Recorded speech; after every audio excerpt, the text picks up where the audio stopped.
Sometime during the night of August 16th, 1952, the small town of Ashley, Kansas, ceased to exist. At 3:28 a.m. on August 17th, 1952, a magnitude 7.9 earthquake was measured by the United States Geological Survey. The earthquake itself was felt throughout the state and most of the Midwest. The epicenter was determined to be directly under Ashley, Kansas. When state law enforcement arrived at what should have been the outskirts of the farming community, they found a smoldering, burning fissure in the earth, measuring 1,000 yards in length and approximately 500 yards in width. The depth of the fissure was never determined.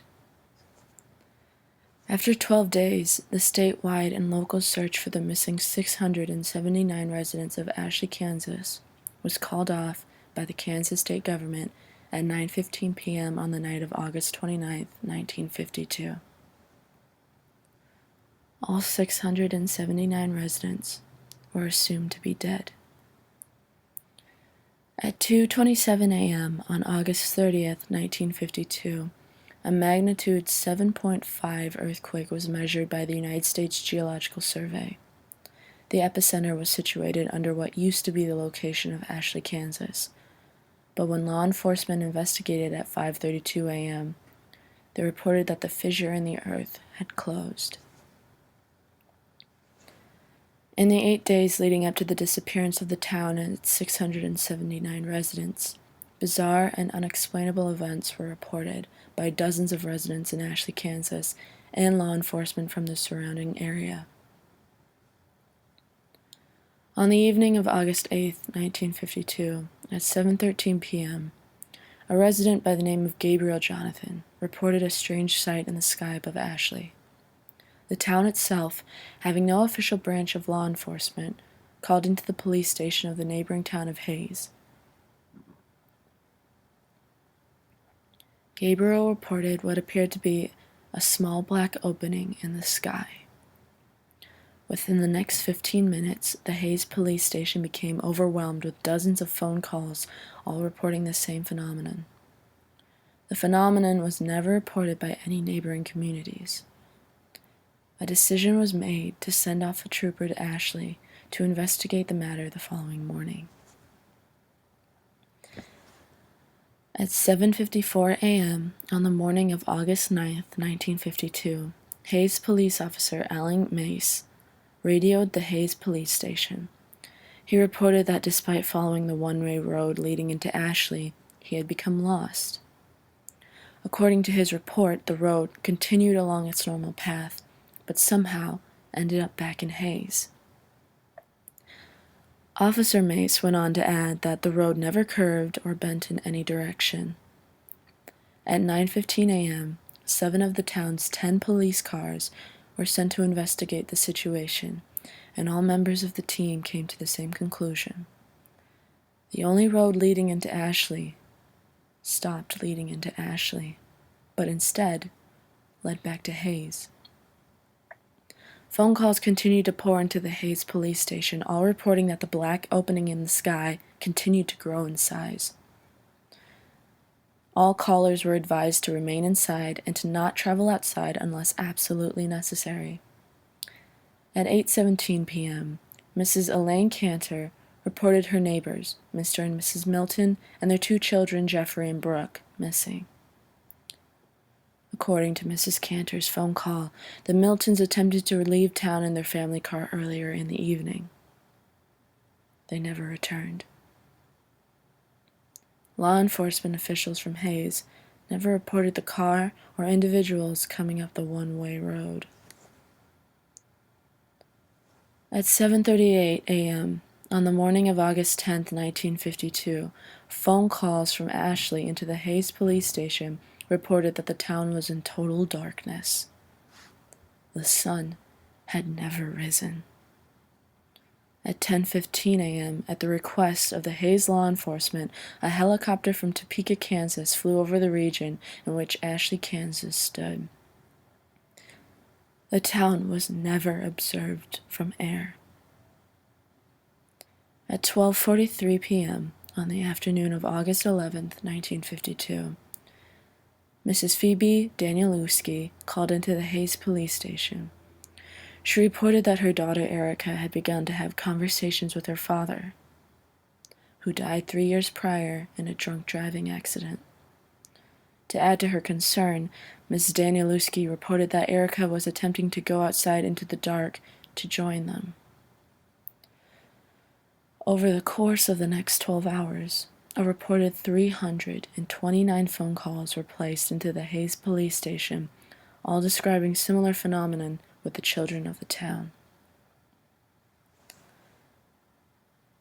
The following morning of August 12, 1952, the situation had become dire. During the middle of the night, all 1,217 children in the town of Ashley, Kansas, had disappeared. A reported 421 phone calls were placed into the Hayes Police Department. Unable to be of any useful assistance, Hayes law enforcement instructed all callers to remain inside and to avoid any and all attempts at finding the missing children. At 5:19 p.m. on the evening of August 13th, 1952, Ashley elderly man Scott Luntz reported a growing distant fire to the south.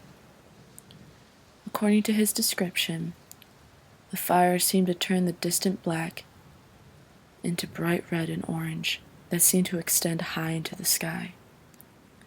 Throughout the rest of the day, calls continued in, stating that the fire, in addition to moving north, now seemed to come out of the black sky. No fire was ever witnessed by any of the neighboring communities or law enforcement officials. The reports continued until 12:09 a.m. on the morning of August 14th, 1954. The reports continued until 12:09 a.m. on the morning of August 14th, 1952. The last phone call, placed by a Mr. Benjamin Endicott, reported that the fire in the sky had grown so intense that it began to appear as daytime over the town. The phone call ended abruptly. From the phone call placed by Benjamin Sherman Endicott. Just hold on, wait. Yeah, I see something. It's to the south. It looks like... End phone call. The next phone call wouldn't be placed until the following evening. The following is the entire transcript of the final phone call to be received by the Hayes Police Department out of the town of Ashley, Kansas. It was placed at 9:46 p.m. on the evening of August 15th, 1952.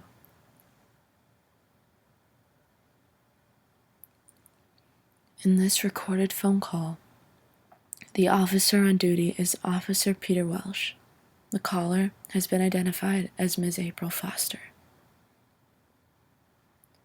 Begin phone call. Hayes Police Department.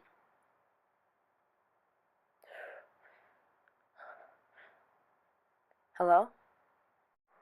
Yes, hello. Hello? Ma'am, who am I speaking with?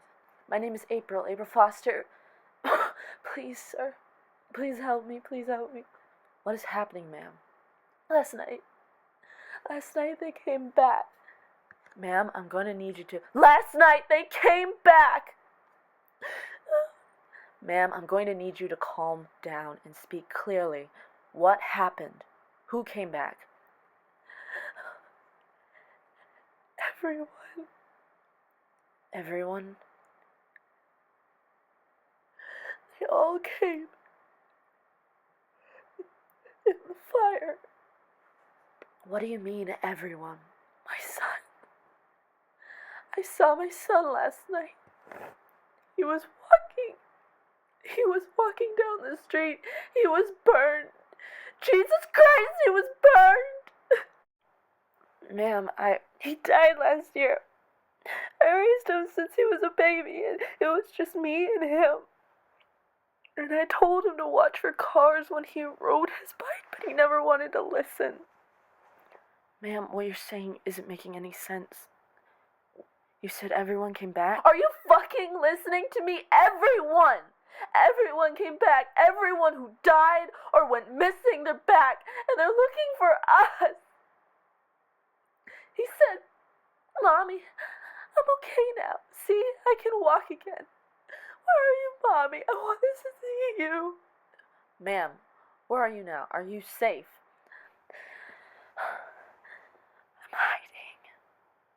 I'm hiding. Just like everyone else. We saw them coming through the fields, and some people opened their doors for them. God, the screaming.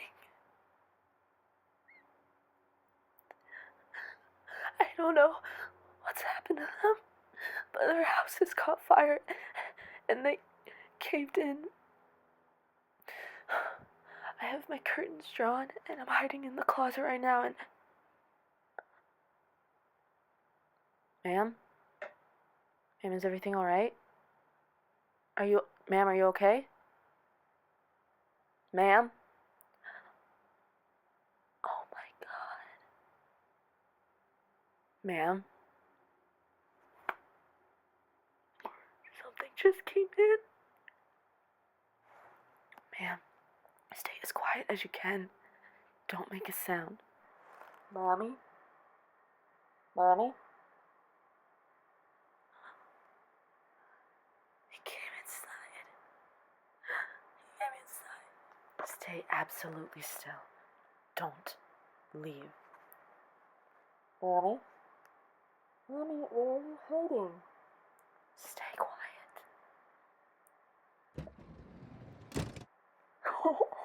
I found you, Mommy.